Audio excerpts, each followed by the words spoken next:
Hey, I'm Decathlon Gamer. Welcome back to FM21. It's Youth Factory. We're on episode 42, and my oh my, we have not yet made it to the youth intake to prepare for the new season ahead of us.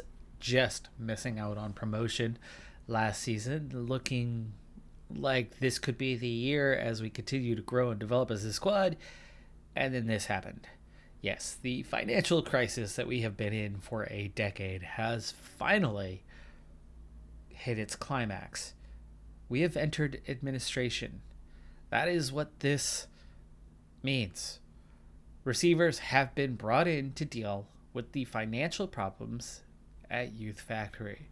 All transfer funding has been withdrawn, and the receivers have indicated that they will consider any reasonable transfer offers which are made for the club's players. All right, first things first. Fawoli already sold for pennies. And I very much objected to that transfer because that was done by the board a week ago. Fawoli, we got 14,000 for Fawoli, plus future things that could amount to about 40K. Fawoli, in terms of current ability, is the best intake player we have ever had, coming in at a straight 70. We've never had a player come in higher than about a 65 to maybe a 67 other than Fawoli. Now, Fawoli potential ability was just slightly above that, I believe a 77.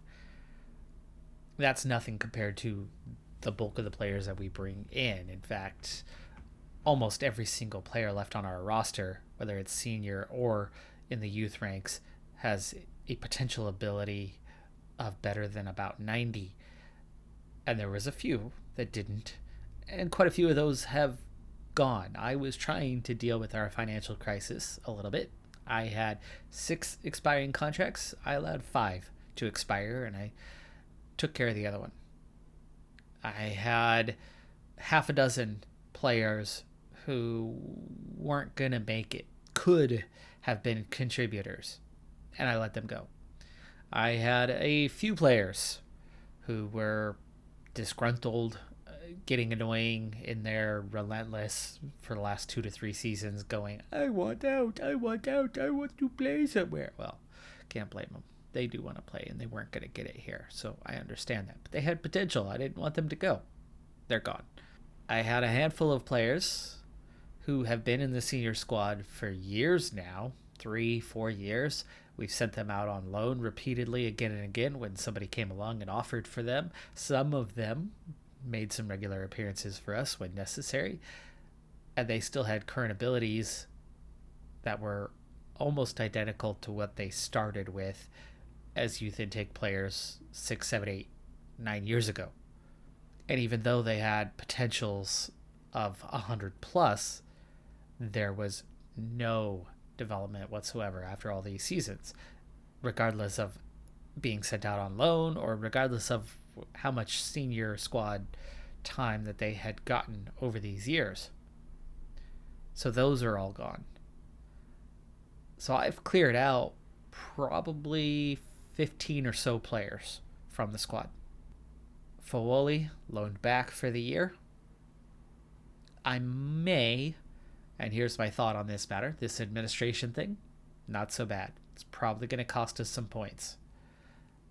What I don't want it to cost us, because of what the experiment is intent on and this 100-year ban already, we face enough challenges. This is an experiment. It's a challenge, but there are parameters, and we can and will break the normal rules at times when it seems fit. And we've done 2 things so far to that extent. Well, a few. Let's say 3 things so far to that extent. 1, we expanded the training facilities from a 1 to a 3 to get that little tiny kickstart on getting players to develop. And it has worked. The development is slow, but there is development, and you can see how we've gotten a little bit better. We went from the back end of the 3rd division to mid 3rd division to now we're slinking our way towards the upper end of the 3rd division. We have not yet made it to the second division, but it's getting us there inch by inch. Second, of course, the mega one is we just went up to a 6,000 capacity stadium for 100. We're nowhere near filling it because we still have a growing reputation, but we're at least doing something with that. It's not fixing our financial troubles at the moment. We were just not bleeding as badly. We went from gushing wounds to nasty, bloody, festering wounds. But, not gushing blood. But because of how much debt we were already facing and the huge loan that we took on, there was no second loan. We had a $750,000 loan, which we still owe about $600K on, that we've now been paying down for 5 years. Then we're $1.75 million in debt and counting, right about 1.8 now. So this administration should wipe that out, and hopefully the debt as well. So this $2.5 million in debt that we are, this administration should handle that, should take care of all of that. But it comes at a cost. One of those costs I am willing to work with. One of those costs I'm willing to, hand of God, deal with in another manner because of what the experiment is. If we gut the squad and go down to nothing but our youth players, it's going to take a very long time to recover from that. Do you want me to do that? Let me know in the comments below if you think that's the right thing to do, and maybe I'll reassess. For now, here's the thought. I will take the points penalty that comes with this. I will deal with having these receivers or creditors dealing with the club in administration while we are in administration. And then we'll pick up the pieces and move on from there with a club that's still losing money, but only just, and is improving and has the chance to make the second division, possibly this season, seeing a larger audience, seeing possibly a break-even type financial situation there or thereabouts. And we continue to grow and develop and fight on, and then the financial situation would probably just about be making it there. But of course, if we face administration, we wouldn't see promotion this season. I think losing 10, 12 points, 8 points, 15 points, whatever it is. I have no idea what the Norwegian example is. I know what the Football League does, but I can't find information on what Norway does regarding this. But anyway, take a points penalty means we're probably not going to see promotion, but I don't think we would face relegation either. I think we would be okay if we still have the players. They want to sell players for reasonable. Now, if they sell players for nothing, oh, hell no. If they sell somebody for $150K, okay. Fine. That's reasonable. If they're selling players like Foley for $14,000, that's not going to solve $2.5 million worth of debt. And that is absolutely not the value that we see those players at. So we might, hand of God, and let the creditors collect their money and bring players back, which was something we did in the first couple seasons while we were still amateur, while we were losing players left and right before we put everyone on part-time contracts and locked them down. Then we slowly lost a handful of players due to reasonable bids that came in. So we'll draw the line and protect the players and keep them at the club. It would be funny if the same player is bought multiple times to help take care of the club's debts. I would be rather amused by that. We'll see how things go. I've never faced administration in the game. I would hate to be Derby County, but I'm loving watching Derby County in real life. As a pretty hardcore fan of Wayne Rooney, been rooting him on throughout his, well, no, I can't say his entire career because I did not know him when he was at Everton. I was living overseas and not getting televised coverage, right? That's a modern thing.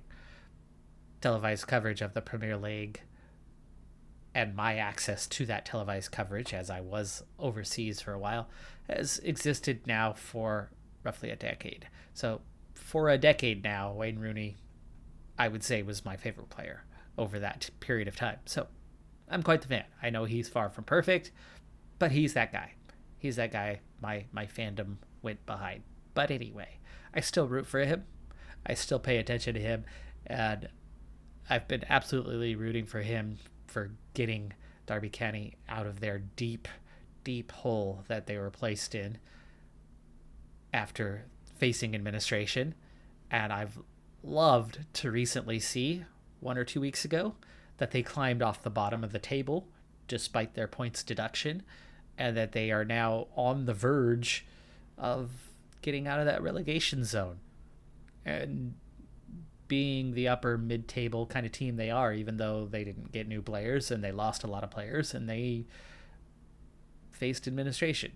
They got a pretty hefty penalty, but they look like they're going to be all right.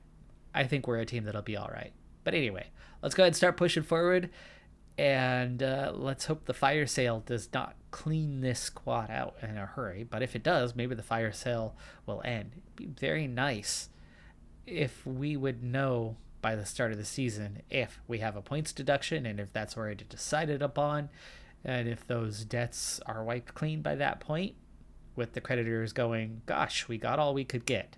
Do they sell our stadium? Do we need a new stadium? We could definitely hand of God that one back into place. And what I feared is a reality. These creditors who have taken over have stepped in and done this. Ailsund have come in and made a free transfer offer for Simon Moen. Now, this is one of our goalkeepers. This is one of the two guys that should be taking over, and as he's now 19, I had already named him my starter over Sabani. He's just slightly, tiny bit better than Sabani. Hasn't developed. He spent 2 years on loan out there to get experience, and his credibility has risen by a single point. But that at least did finally happen. But that's also the only point that he's gained since he came in through his intake, and I've been trying to get him to develop ever since before giving him the starter's job. Well, anyway, yeah, accepted a free transfer. That, according to these creditors, is reasonable, as in taking the salary off the books. I already eliminated 15 players. We are getting quite thin. Let's go ahead and take a look how thin we are getting, just for comparison's sake.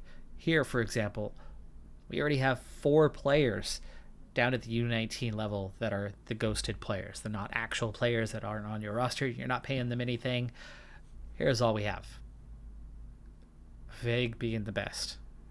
Just having hit a 60. Everybody else has been called up to the senior squad. So we have a very thin U19 squad with just a single player out on loan at the moment. Senior level, okay, we still have a bit more. Part of that is a recent round of guys that have come up that are still have some sort of potential. We're probably going to let go of Strand, Korsvold, ELDs, and let them go. Christopher Al, still the starter for the moment, but that's going to change. I just haven't figured out who's going to replace him, as a couple of U19 players have come into the mix. Jonas Gay, you have maybe Mankiewicz, Haukeberg, even though he's been playing defense for us. Ostby doesn't play right mid. Hegestad is another example. All of these guys filtering in better than Christopher Al, who actually has gotten worse since he started for the club. He was a 49 and then a 50, and now he's down to a 48. And that's despite no injuries, but that is also being just about the worst player in training the entirety of the time that he's been with the senior squad. So we are going to move on from the Christopher Al phase of trying to get him to grow and develop, and we're going to give that job to somebody else this season. He's another one that we may let go. There's that another handful, 6, 7, 8, 9 players down near the bottom that we would let go. Moen, under other circumstances, if I had a quality goalkeeper, I would be okay letting go, as I have 3 guys that are pretty much on par with each other, and then 1 backup in Stensby Jakobsen, who's a little bit further off. You know, We have something expendable.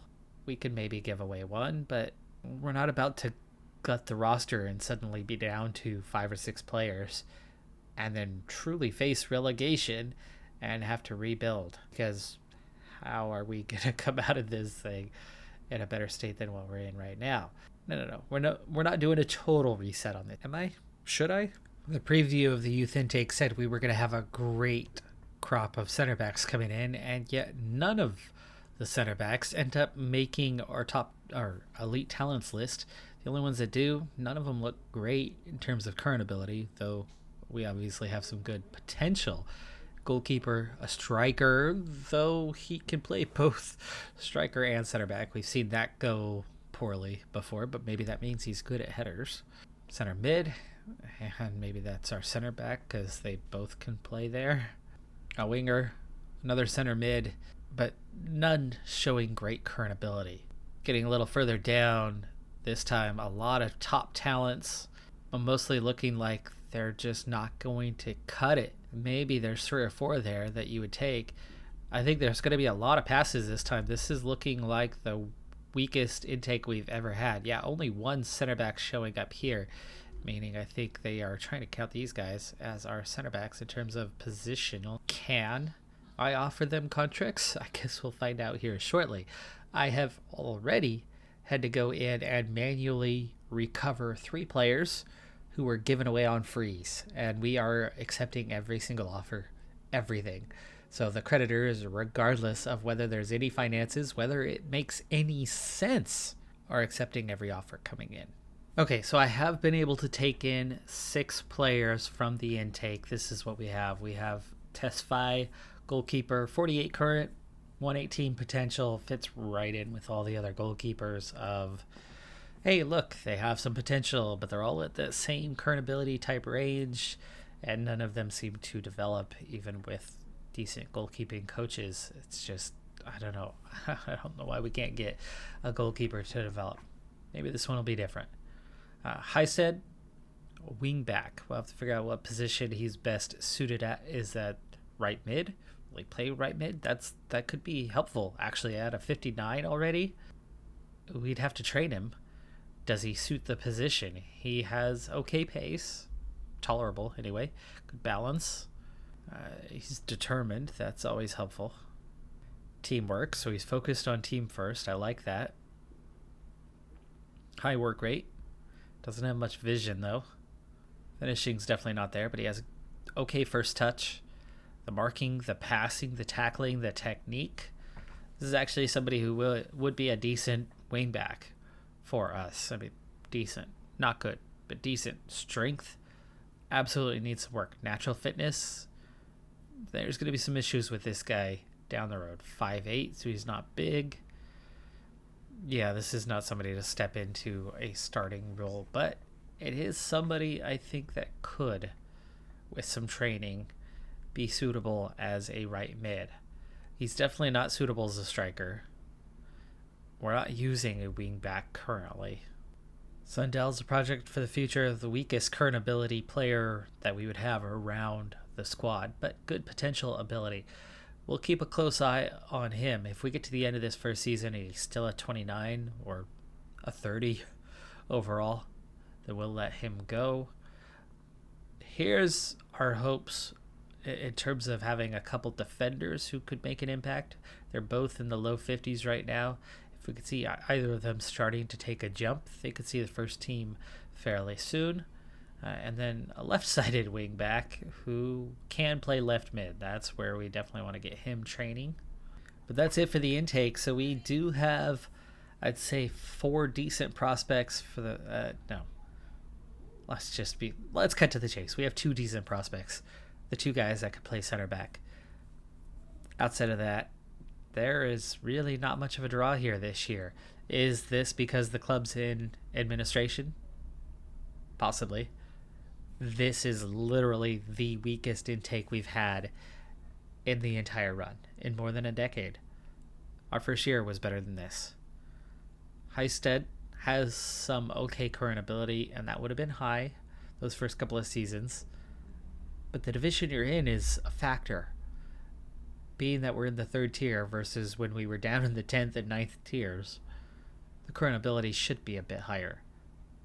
But it literally should be higher now with where we're at. So this is a really, really poor intake. And it shows. It really shows. We'll have to deal with it. We'll have to move on. Just 6 players added to the mix this year. And we wiped out 15 already. And they're trying to wipe out a whole lot more. So either way, that payroll is going to be a bit less this season than it's been.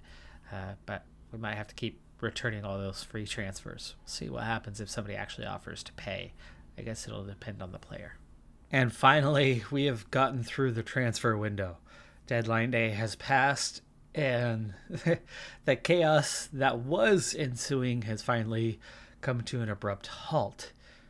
Here's the aftermath. So Fawoli, in the couple days before we officially went into administration, the board, possibly desperate to stave off the coming administration that they, behind closed doors were aware of, accepted a bid for damn near nothing for Fawoli, 13.75K. Then we hit administration, and the accounters enter and tried to give away most of the squad for literally nothing. Not a single offer came in for even $1. Nothing but free transfers. Now, of course, the majority of our players, literally all but a couple of the players that they were offering to take off of our hands for free, were making minimum anyway. They accepted every single offer. They turned down not one. A handful of players opted to stay, but in the end, it was 24. So Fawoli plus 23 players that had all been accepted for free transfer, opted yes, accepted deals, and all went away for nothing. Now, in the end, what does that add up to for the club? I would say a total of maybe 20,000 in savings over the course of the year. Absolutely gutting the club. But that's it, because there was zero income. There was just going to be less outgoing over the course of a year. Now, 20K is not going to fix this club's debt crisis. This is not going to resolve anything with the creditors.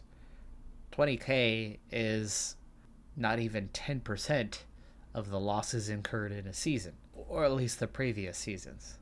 This season, it would have had a bigger impact. I'd say we were probably still at about 75K loss per year, and actually probably worse than that, I think. My estimations on where we were going to be, we were probably still looking at about 100K of losses per season. Okay, for that amount, we're talking about maybe 20% savings. For gutting the team and taking away half of our starting lineup, most of our subs off the bench, and then a handful of other senior squad players. To what end? To what purpose? So I brought back 19. So that is an additional 5 players that have left. And here's the new dilemma that we face. Those 19 that are back, even though they are all on minimal contracts and essentially less than what they were being paid, we're now looking at probably, especially with an additional 5 gone and plus the 15 or so that we had already released, we're looking at saving that 20,000 anyway, or close to it. Reworked contracts, so on and so forth. So we've done the work that the creditors were targeting, and hopefully that brings the debt down a little bit more. Maybe increased fandom will help. I don't know. We'll see. But, maybe we get closer to losing 50,000 instead of 250,000 a season. That's a start. It's definitely a step in the right direction, but we'll see. At this point, the creditors are still at it. I would love to see, before the season starts here in a couple weeks, I would love to see things resolved. I'd love to see them give us some penalty points and the debt's wiped clean and we move on. That would be nice. At this stage, that has not happened as of yet. So do we remain in their hands through the next transfer window as well? It's not like they can accept anything. They can do anything for months now. So maybe, just maybe, in the next day or two, we'll have some follow-up to this. Braun, after finishing the season just behind us, again enter this season as odds-on favorites, heavy favorites. Odds 2, also another team that did well last season. They were just that next team back, 1 point further adrift. Again, enter this season as one of the favorites, along with Mold. Now, Strømsgodset, that's a team that's yo-yoed. They were the previous league winner.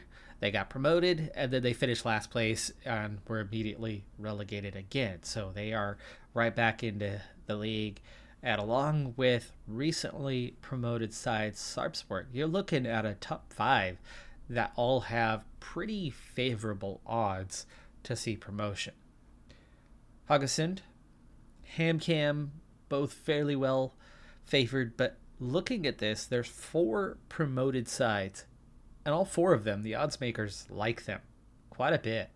Remember, when we got promoted, they were like, oh, straight to relegation zone, right? And we're looking at 3 existing clubs. Sandefjord, who won the league? They have no odds? Really? They won the league last year, and they don't like them? Okay, well, Ranheim and Asker actually were near the bottom, so I can see that one. IL Express just making it into promotion. They were the last team to win, but there was 6 divisions below us and 6 winners. You have to be pretty good to make that happen. It was 6 divisional champions, and 4 of them are right here. Now, the only good thing for us, even though our position is actually showing lower than last year, again, they're looking at just 10th place for us.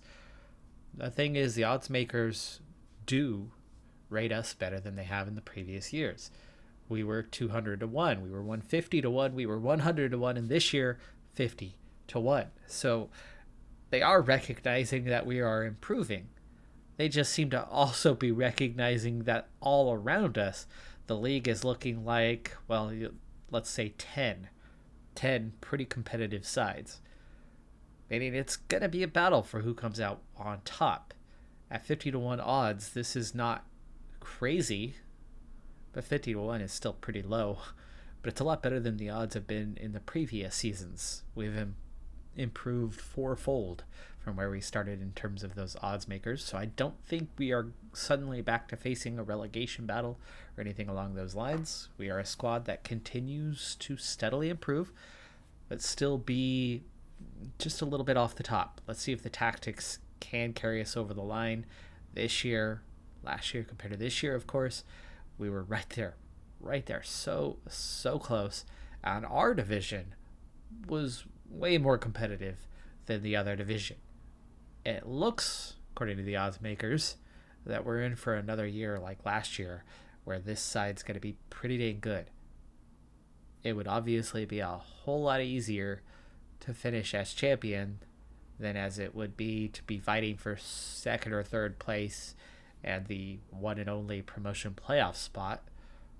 Sandefjord wouldn't be the worst thing if they again take that title, as well, they're not going to be able to face promotion.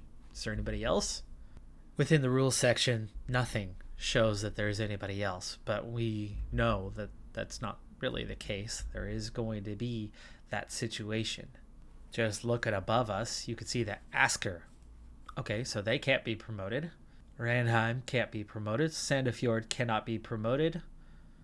So we've got three sides here that have their senior club, their top team, in that zone. So there's going to be at least 3 clubs that cannot be promoted. But of course, Asker and Ranheim are probably going to be near the bottom of the division anyway. But if last season was any indication, Sandefjord again faced that same scenario. Unless, of course, any one of those 3 sides find themselves in the top 3 and earn promotion. Of course, if they are in 3rd, they still have work to do with the promotion playoff themselves. But with that, our season now appears to be set to begin. The only reason I'll come back at this stage is if we have an update When it's come to the Nations Cup, we again and again, for seasons now, multiple seasons now, had really bad luck, terrible luck with our draws. I've gone through the math before, and the odds are very minimal, especially in the third round, to draw anybody in the top three divisions. It's not the worst odds, it's not like the English FA Cup, but it's bad odds. And yet, year after year after year, we draw away and we draw at a top three division side.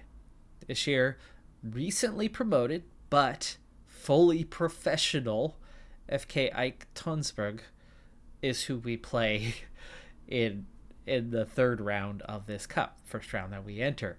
But third, fourth, fifth round, again and again and again, we keep drawing these sides, even though the odds haven't been there. We've had just the worst luck with the draw. Meanwhile, I mentioned there was going to be a couple challenges we face. The first challenge, of course, we brought the players back, and we now have a rather thinned out squad. Our U19s have barely enough players. Senior squad, they're fine by bringing these players back. If we didn't have the 19, we would barely be fielding a team. In fact, we would have less than 11 left on the senior squad, meaning our U19s would be playing, and we'd be looking at, 25 players total in the entire organization. That's rough. That is really rough. That's what they would have been asking of us to do. We would probably be facing relegation this season and looking at dropping down a division, plus likely facing some sort of points penalty for going into administration, all but ensuring that would be the case. I kind of get it, though, with the whole creditors situation, but doing all of that without actually collecting any money whatsoever to repay creditors makes no sense. But anyway, the second challenge that we're facing, as I am going to go ahead and wrap this episode up. We have 1 week until we play that first game. So next time we'll find out whether something happened in regards to administration being sorted out prior to the start of the season. But at this stage, the second challenge we're facing is all of those players that came back. Those free offers came from a division or two below us. And in every single case, it meant they were coming in as star players at the club that they went to on the minimal contract. Well, they're back to us on those minimal contracts, all of them making a lot less than they were with us before. So, we have that at least, saving us some money, but they're all coming back as star players. So we suddenly have 19 additional 18, not fully, 18 additional star players on the squad, plus the few we already had. We obviously cannot have two full teams worth of star players. I'm going to have a lot of angry individuals to deal with this season, and I accept that challenge. I will deal with that. We will deal with these angry individuals who expect more playing time. It probably means it's going to interfere with our chances of winning the league this season, but I accept that challenge. Losing the 19 players, though, the 24, we did lose 5 more, but losing the 19 players, no, not accepted. Remember, we do have a 100-year transfer ban. I can't bring in replacements. So, one challenge at a time.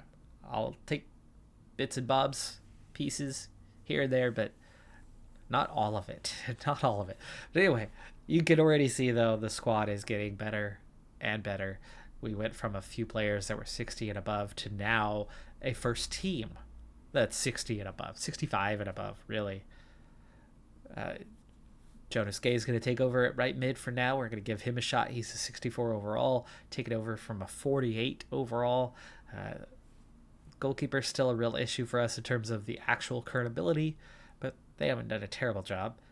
Defense is still our weak point, but it's getting better and better. Haukeberg has flown from a 60-something to an 81 in 1 year as a senior squad player. So he is that next one that's an exploding talent like Ostby. But Ostby stalled at 85. He's been there for about 2 seasons now and made no progress beyond his 85 current ability.